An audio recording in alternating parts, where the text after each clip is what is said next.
กอดน้องนางเจ้าไปอยู่ไสบัดอายมีคู่ดวงใจเป็นจังใดจึงมาเห็นงามพบน้องทางนี้เต็มที่แค่น้องการดาตัวอายมีพันละอย่างแต่ว่าน้องยังเป็นสาวกล่าวคำอยากบอกออกจากปากว่าหักอีหลีแต่ของประเพณีของเรามีเมียหนึ่งคนบนความลำบากยุ่งยากหัวใจสับสนอยากเอาเมียเพิ่มอีกหนึ่งคนแต่จนใจน้องมาทีหลังคนหนึ่งคือเมียคนสองก็คือน้องนางตัวอายคนกลางหาทางต้องเลือกหนึ่งคนอยากเลือกน้องสาวย่านเมียตีผัวตายบ่ดนลำบากกับหญิงสองคนจำเป็นปล่อยนางเลือกเมียเอาจังสีลาอายว่าคบแบบน้องสาวญาติเป็นเรื่องเป็นราวน้องสาวจะได้โกรธเคืองเตือนใจตัวเองเกรงใจน้ำมีอยู่เรือนสองเฮานั้นเปรียบเสมือนหักเฮาฟ้าแต่ว่าขาเมีย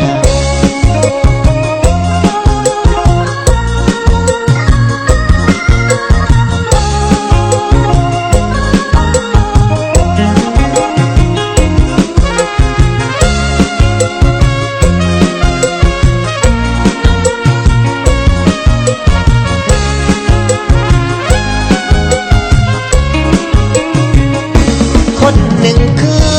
เมียคนสองก็คือน้องนางตัวอายคนกลางหาทางต้องเลือกหนึ่งคนอยากเลือกน้องสาวอยากเมียตีผัวตายบ่ดนลำบากกับหญิงสองคนจำเป็นปล่อยนางเลือกเมียเอาจังสีลาอายว่าคบแบบน้องสาวญาติเป็นเรื่องเป็นราวน้องสาวจะได้โกรธเคืองเตือนใจตัวเองเกรงใจน้ำมีอยู่เรือนสองเฮานั้นเปรียบเสมือนหักเฮาฟ้าแต่ว่าขาเมีย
ได้ที่เคยเบา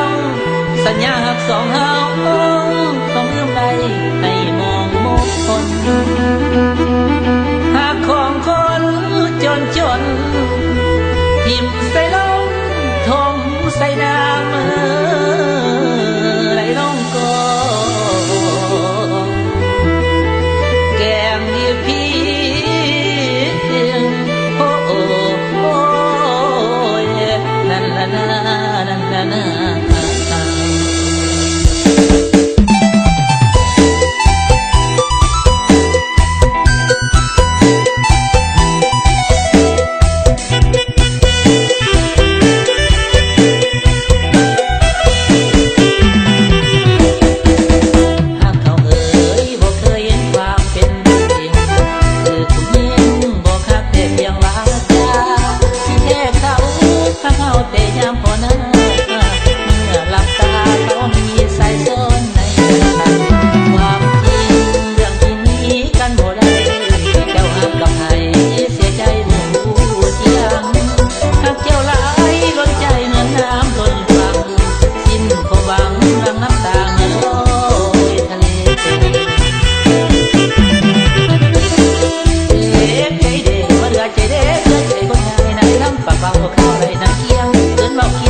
องสองไปตามลำโพงเรียนเอาหน้ากระโดดเอาบนเตียงไปเป็นสุดที่เป็นด้วยเวลา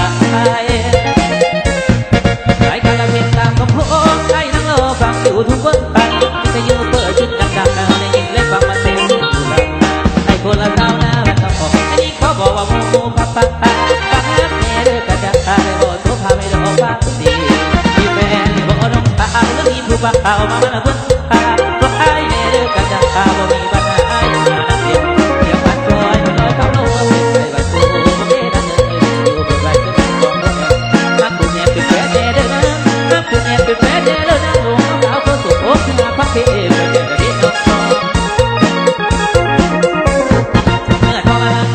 องในการจัดส่งออกอากาศพอดีเป๊ะจึงว่าแนวหลังวีวีใจดวงนี้เกิดมาดังเกียจึงว่าเราเอาโน้มหมดมันน่าสุดส่วนให้กับเพลงรายการพิทยุเพื่อยืนหลังจังคือแววว่าการปัญญาการไม่ลงได้ลงเสือเอาเมื่อไปได้เสือได้ลงเสือใจเราเมื่อเพื่อไปพอยังไงเป็นถูกทันก็ได้เป็นความพอไม่เห็นจะสู้ที่พอได้ไม่พอน้องพอพอได้ก็ตามตามเลยนะพอพอได้ก็ตามตามเลยนะฟังจะยังมาบ้านก็แม่บอกนี่แหละ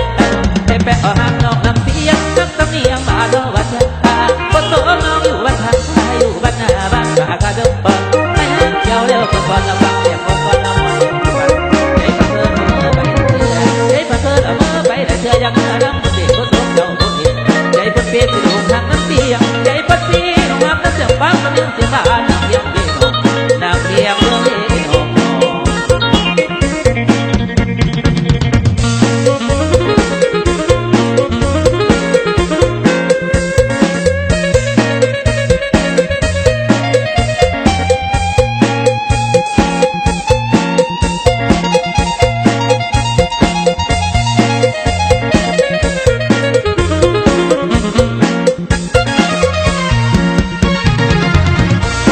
แปะเอาหางน้องน้ำเสียงนักสำเนียงว่าเราว่าเชื่อ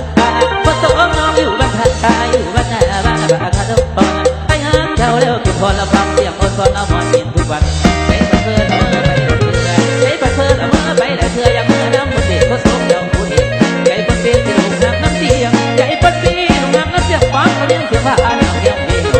น้ำเลี้ยงเลิศเล่น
อเสิร์ฟน้ำแก้วเนาะ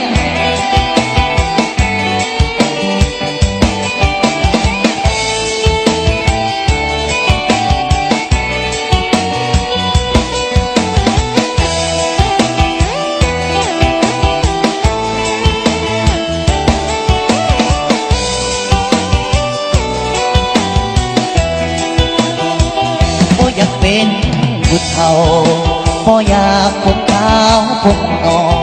บ่อยากให้เล็กน้อยเว้าหยอกว่าเฒ่าหัวงอกหัวงอกเฮ็ดจังใดได้แนวสังขารมาฮอดแต่หัวโมสิห้ามมันก็บ่อยู่สิสู้มันก็บ่ไหวนับวันเท่าสู่มือหนังสือเห็นพ่อเลี้ยงลาบ่อยากสักทอดเท่ายามตาฟ้าแห่งคิดอุกใจยามเล่นกลางบ้านยานเด็กน้อยว่าผู้เฒ่าเปิดไฟยานแข้งย้ำขึ้นคันใดยานหัวใจวายง่ายทองบางงานยานยากบ่ได้ยานเป่าขี้ไฟยานตายคาบนขันตายน้ำขาอ่อนๆกะสิอ่อนซ้อนอยู่ดอกน้องนางยานเท่ากัวนี่สิบ่มีแห้งสักก่อนเท่ายางคิดยานลงหน้าลงหลังคิดอกคิดอังตั้งแต่เดี๋ยวนี้บ่มีบอกยาแก้ความเอาสิเอามาดื่มกินแล้วแห้งแข็งตื่นสิดื่มหยุดทุกนาทีคิดไปยิ่งเศร้าง่วงเหงาหัวใจอีหลีโดนคิดอยู่สู้มือนี้เห็นใจสิมียาแก้เด้นอ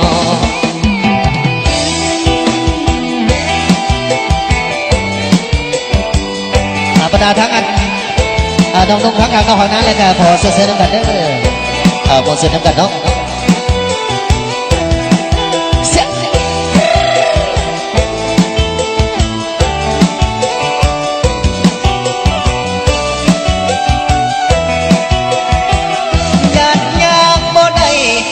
เป่าขี้ไฟยันตายขาบนขันตายน้ำขาอ่อนๆกะสิอ่อนซ้อนอยู่ดอกน้องนางยานเท่าหัวดีสิบ่มีแข้งสักพอดเท่ายางคิดยานลงหน้าลงหลังคิดอกคิดอังตั้งแต่เดี๋ยวนี้บ่มีบ่อยากแก้ความเขาสิเอามาดื่มกินแล้วให้แข็งดื่มสิดื่มหยุดทุกนาทีคิดไปยิ่งเศร้าง่วงเหงาหัวใจอีหลีนอนคิดอยู่สู้มือนี่เหตุใดสิ่งนี้อยากแก้เองมอบส่งผลงานเพลง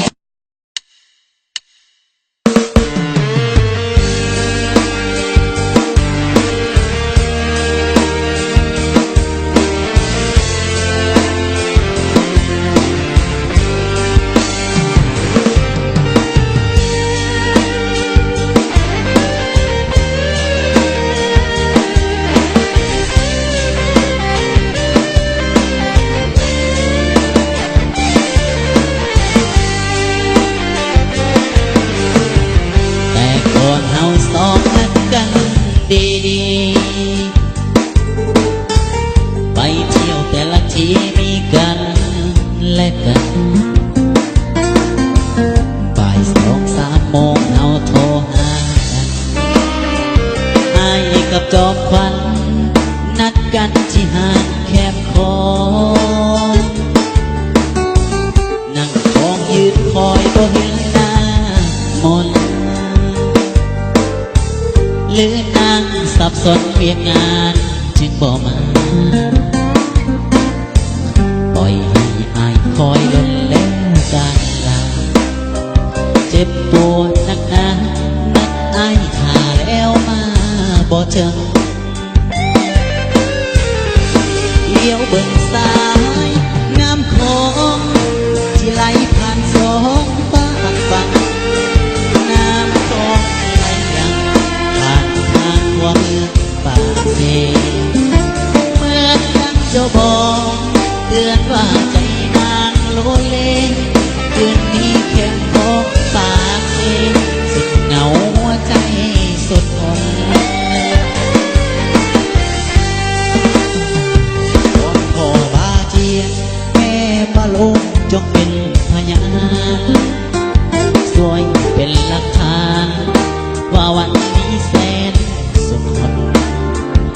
อยท่าน้องนาง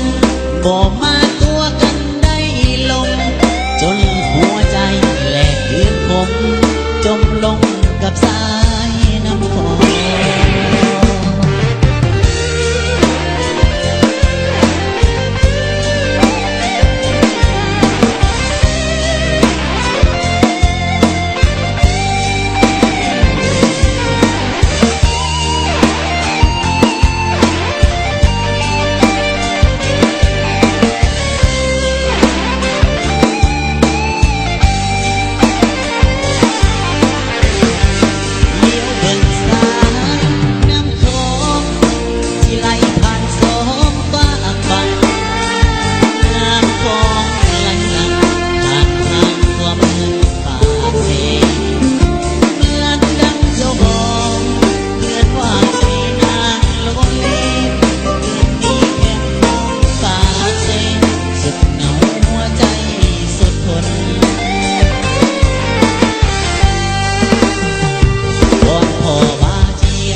รับฝากหัวใจไปน้ำฟ้าฝากคำเบาคำจากไปลาเจ้าเมื่อเป่าแต่ไอ้คนใจบ่แข็งมันหมดแหงเวลาไปหาเจ้าก็บ่ไหว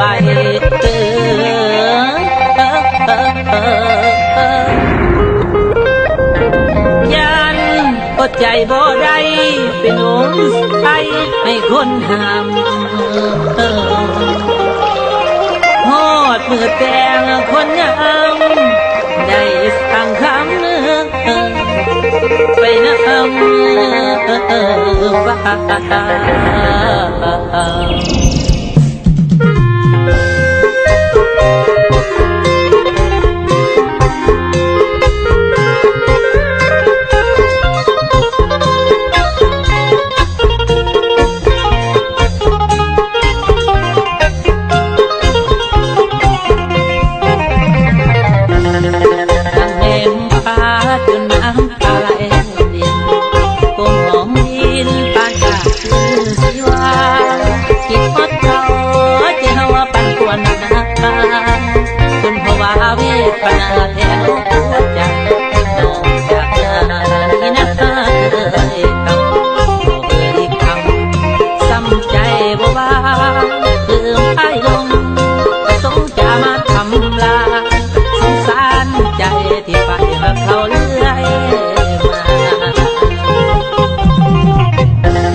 จักสิทนสิได้จังหน้าหมู่เข้ามาทำจนลืมหอดชื่อบางคนใจมันมืด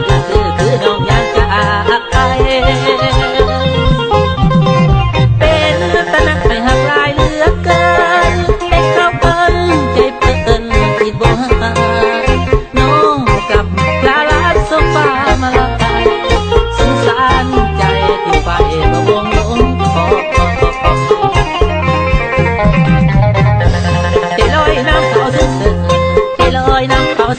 เบากันละเมื่อยามคืนยามค่ำพอมาคำให้ใจปวดรักปวดหนาวมันบอกว่าท่าไอ้ดีนายมากล้าจนปวงยอดบาเขาลูกพอเห็นแล้ว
แล้วใครยังเหงาใครยังเศร้าฟังแล้วเมาโอ้ยเจ้าสื่อให้เจ้าสื่ออายุมันควรยืนหายโรคข้าพยาหายความเศร้ายาสูมีและปีไม่มา พอแล้วให้มีแต่รอความสุขอย่าได้มีนอความทุกข์นอสิ่งใดมาต่อ